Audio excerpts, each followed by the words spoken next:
और अब खस्ता हाल पाकिस्तान हर वक्त या इस वक्त कर्ज के सहारे रेंग रहा है। कभी आईएमएफ तो कभी चीन, सऊदी समेत 6 देशों के सामने हाथ फैलाता है, लेकिन आईएमएफ की सख्ती से पाकिस्तान के पीएम के हाथ पांव फूले हुए हैं।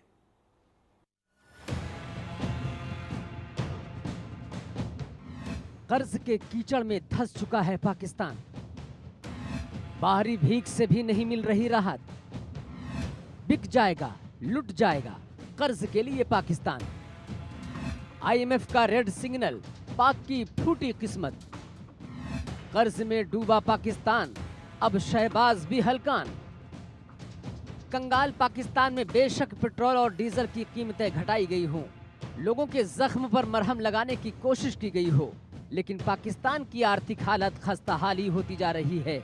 आने वाले वक्त में ये आर्थिक संकट पाकिस्तान में और मुश्किलें बढ़ा सकता है, क्योंकि उसकी कुल कर्ज और देनदारी 81 ट्रिलियन पाकिस्तानी रुपए तक पहुंच गई है, जो देश की अर्थव्यवस्था की 3/4 के बराबर है। पाकिस्तान का आर्थिक संकट हर गुजरते दिन के साथ गहराता जा रहा है। खाली हो चुके खजाने को भरने के लिए पाकिस्तान पर कर्ज लगातार बढ़ता जा रहा है, जिससे पाकिस्तान के सामने एक बड़ा संकट खड़ा हो गया है। पाकिस्तान ने पिछले 10 सालों में कर्ज लेने में रिकॉर्ड बना दिया है। पाकिस्तान पर 2013 के बाद से कर्ज 5 गुना बढ़ गया। मार्च 2024 तक पाकिस्तान पर कर्ज 67.5 ट्रिलियन रुपए हो गया। इस कर्ज पर ब्याज देने में देश के राजस्व का बड़ा हिस्सा जा रहा है। आर्थिक सर्वेक्षण से पता चलता है कि सरकार ने वित्त वर्ष 2024 के पहले 9 महीनों में सार्वजनिक कर्ज पर कुल 5.51 ट्रिलियन रुपए ब्याज दिया है। पाकिस्तान की सार्वजनिक ऋण में हर साल जो भारी इजाफा हो रहा है, वो मुख्य रूप से राजकोषीय घाटे के चलते है। इससे पाकिस्तान के दिवालिया होने तक का अंदेशा लगाया जा रहा है।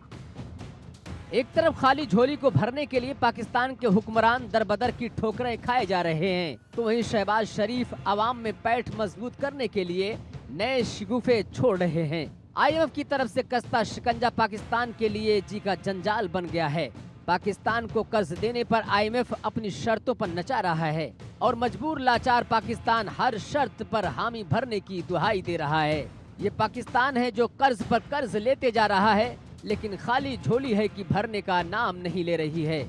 यही वजह है कि पीएम शहबाज शरीफ ने आईएमएफ के सामने हाथ फैलाए तो पहले ही सफाई दे दी कि ये आईएमएफ के साथ बेलआउट पैकेज के लिए अगला समझौता देश के इतिहास का आखिरी समझौता होगा। शहबाज ने ये भी कहा कि जब भी विदेश जाते हैं उस देश से ये नहीं कहते कि मुझे कर्ज चाहिए, बल्कि उस देश से इन्वेस्टमेंट की गुजारिश करते हैं।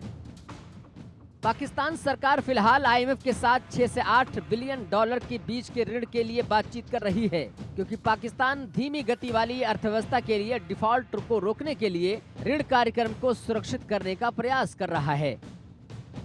पाकिस्तान ने किस देश से कितना उधार लिया? पाकिस्तान ने अलग अलग जगह से कर्ज लिया हुआ है। इनमें से सबसे ज्यादा कर्ज 30.1% world bank, Islamic development bank जैसे अंतर्राष्ट्रीय बहुपक्षीय संगठनों से लिया गया है। इसी तरह आईएमएफ से लिया उधार कुल कर्ज का 5.7% है। हालांकि पाकिस्तान के कर्ज का दूसरा सबसे बड़ा स्रोत 19% द्विपक्षीय समझौते बनाते हैं। सऊदी अरब, चीन समेत 6 देश इस कैटेगरी में शामिल हैं। द्विपक्षीय समझौते से लिए गए कर्ज में सबसे ऊपर चीन आता है। उधार लिए गए पैसों का 57.9% हिस्सा अकेले चीन का है। फिलहाल पाकिस्तान की अगर अर्थव्यवस्था काबू में नहीं आती है तो पूरे मुल्क में राजनीतिक और सामाजिक उथल पुथल का दौर और गहरा जाएगा। Bureau report, India news. बहुत छोटा